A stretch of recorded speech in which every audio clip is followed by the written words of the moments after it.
Alright, kita nak masuk 3.3.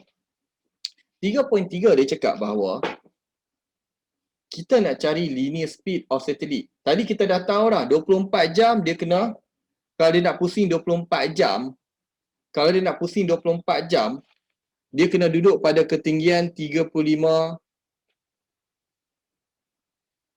24 jam tempoh dia, dia punya apa? Dia punya tinggi. Dia punya tinggi adalah 35,873 kilometer tadi. Sekarang ni kita nak tanya dia punya speed pula. Dia punya speed ni, berapa meter dia, speed dia ni, dia nak speed berapa pula? Kita nak cari pula speed. Tinggi dah dapat, tempoh dia cover 24 jam dah dapat. Kita nak cover berapa speed dia kena duduk situ. Speed ni tak boleh main-main tau. Speed ni kalau lebih, bye-bye. Kalau kamu lebih, kamu set dia punya speed tu lebih, bye-bye. Dia terpesong, terkeluar. Kalau kamu letak speed tu rendah, dia akan crash masuk. Okay, dia akan crash. So, jadi speed yang kamu nak letak tu adalah crucial. Okay, crucial. Alright, jadi kita kena buat betul-betul. Equalkan dia, kita equalkan long story short, V sama dengan square root GM per R. Kalau kamu perasan, square root GM over R ni, dia tak ada kaitan dengan objek tu punya mass. Kalau kamu tengok.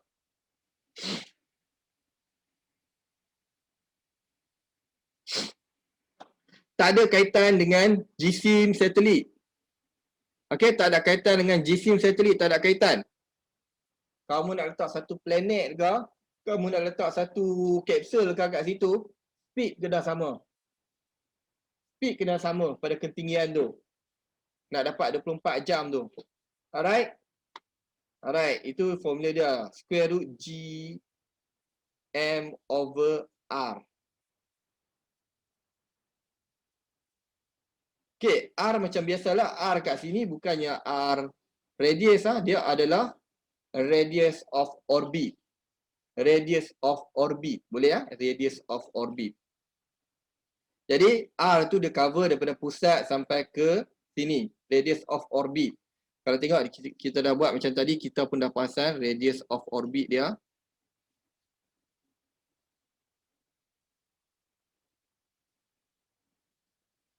Radius of orbit dia. Jadi dia kena tambah dengan jejari bumi. Dia kena tambah dengan jejari bumi. Okey, sekarang ni kita nak tahu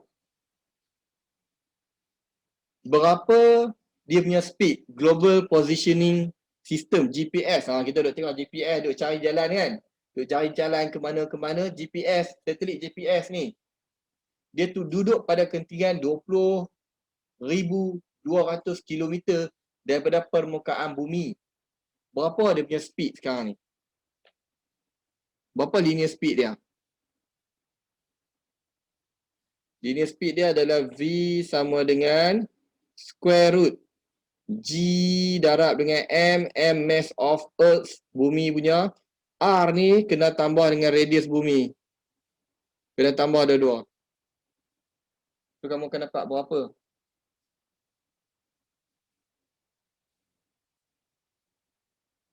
Cuba kira 6.67 eksponen negatif 11 darab dengan 5.97 eksponen 24 bahagi dengan 20,200 kilo tambah dengan 6.37 eksponen 6. Punca angsa, kita akan dapat kelajuan dia adalah 3,871.28 meter per second. Buat main ke? Laju tak laju lah. 3,871.28 meter per second. Maksudnya dalam masa sesaat, satelit ni pergi 3.8 kilometer. Dalam masa sesaat saja.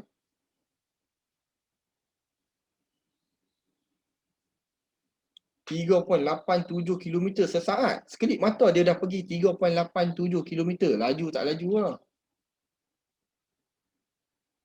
Radius ni dia kena tambah. Ha? Radius ni kamu kena tambah bawah tu.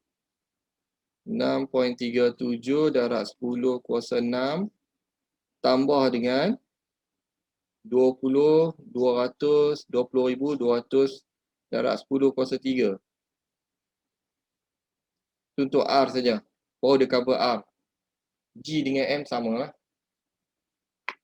Okey, kalau cikgu minta berapa tempoh dia ambil, pakai formula tadi. Berapa tempoh GPS satelit ni ambil masa untuk dia mengelilingi buat satu pusingan lengkap? Berapa tempoh dia?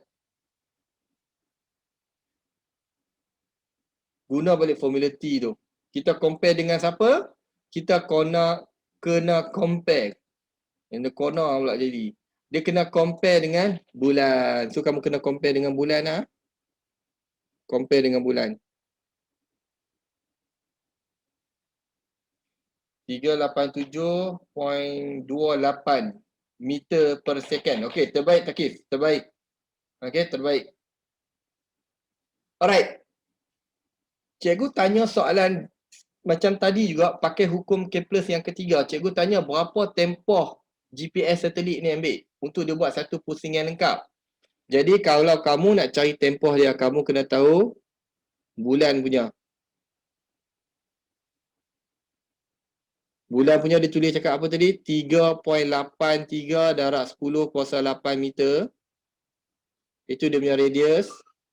Dia punya tempoh berapa? 655.2 jam. Cikgu tanya berapa tempoh masa untuk GPS tu ambil untuk buat satu pusingan lengkap.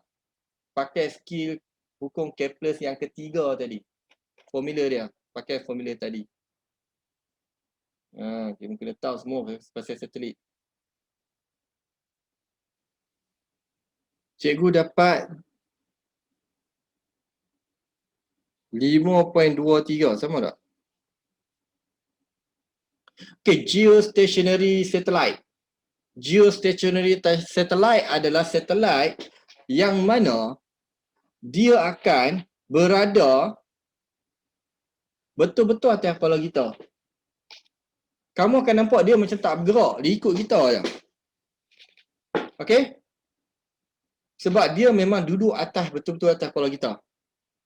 Kamu tidur, kamu bangun, kamu tidur, kamu bangun, dia ada kat situ juga. Kalau kamu tengok selalu pukul 7, pukul 7, pukul 8 bila dah cerah sikit, kamu tengok langit, ada satu bintang cerah gila, sebenarnya itu satelit. Dia cerah gila, dia cerah daripada biasa. Kalau kamu perasan lah, dia satelit sebenarnya. Dan kalau kamu bangun tidur, dia duduk kat situ je. Sepanjang tahun kalau kamu tengok. Itu geostationary satellite. Dia memang duduk atas kepala kita. Dia pusing sama dengan pusingan bumi. Arah pun sama. Bumi kalau pusing 24 jam, dia pusing pun 24 jam. Memang sebiji sama dengan bumi. Itu memang dia design untuk betul-betul duduk atas kepala negara tu.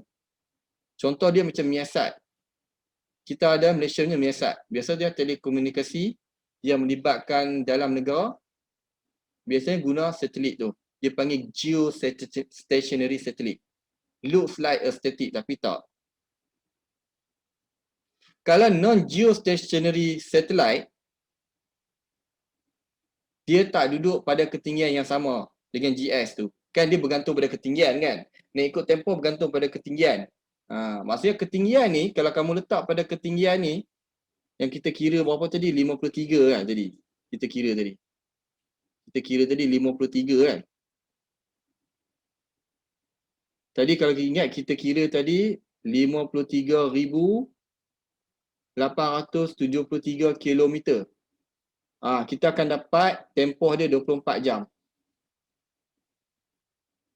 So ketinggian ni memang tak boleh lah. Kalau kamu duduk, kamu punya satelit, kamu duduk pada ketinggian ni, kamu akan dapat 24 jam. Jadi kalau nak cepat, kamu letaklah kat bawah sikit. Kalau kamu nak lambat sikit, kamu letak belakang sikit. Bergantung pada berapa tempoh kamu nak pusing satu matahari. Jadi yang selain daripada 353 kilometer ni, kita panggil non-geostationary. Dia akan berubah-ubah.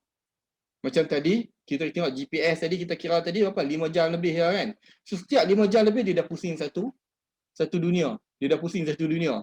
Okay? So kalau ada 24 jam bahagi 5, nak dekat 5 kali dia pusing dunia dalam sesaat. Dalam satu hari. Tak power lagi. Nak dekat 6 kali dia pusing. Dalam satu hari dia pusing. Okay? Dia tak statik. Yang tu yang dia panggil geostationary. Non-geostationary sebaliknya. Hakikatnya, satelit atas muka bumi tu padat gila. Itulah hakikat dia.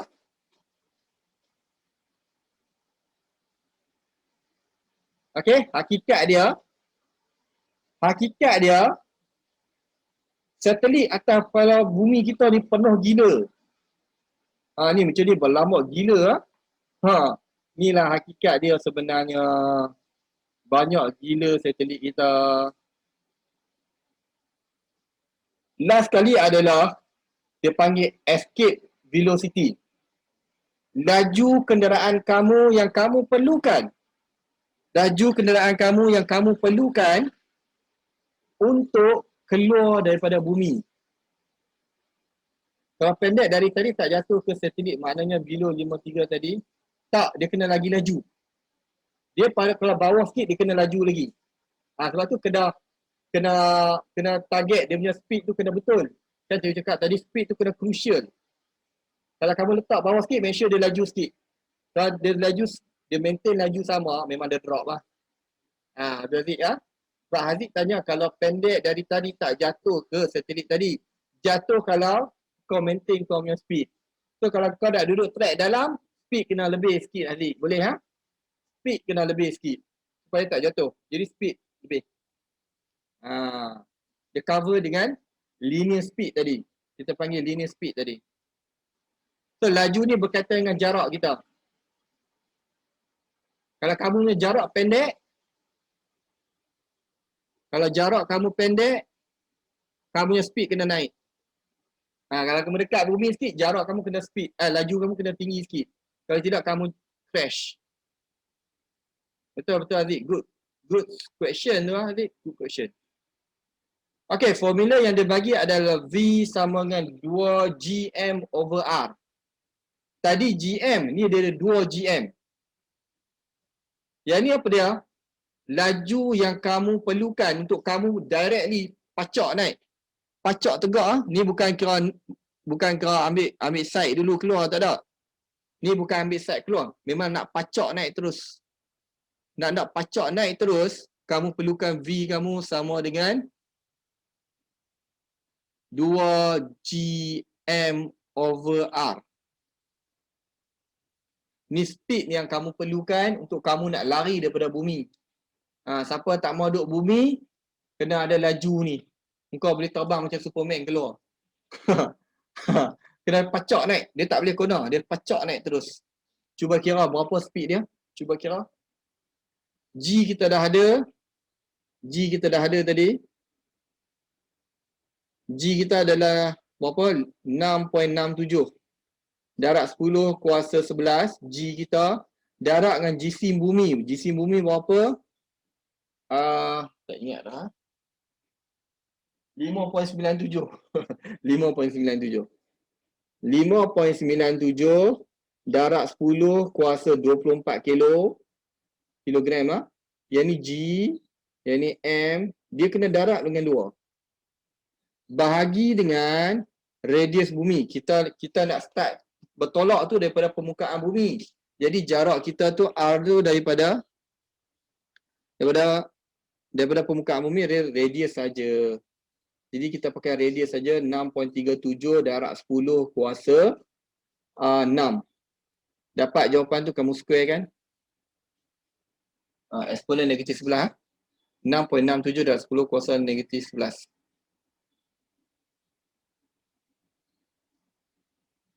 Darab dengan 5.97 eksponen 24. Bahagi dengan 6.37 eksponen 6. Punca answer 11. Okey, sama cikgu sama dengan Izzati. 1181.38 meter per second.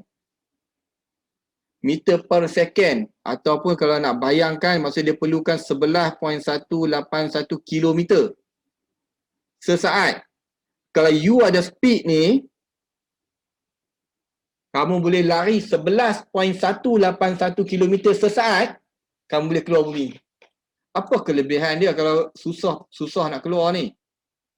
Okey, susah nak keluar ni kelebihan dia adalah ni nilai-nilai kamu boleh kira untuk kamu boleh kira escape velocity untuk moons, untuk Mars.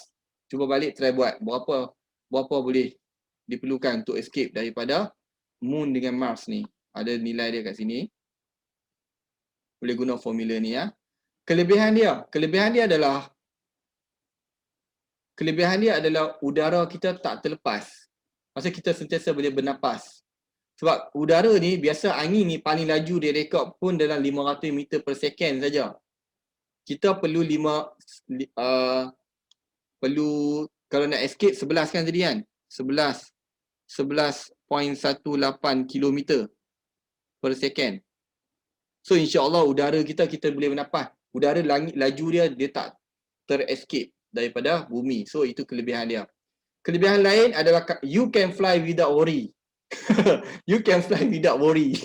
Okay, sebab aircraft paling laju pun 250 meter per second, supersonic pun 2200 meter per second.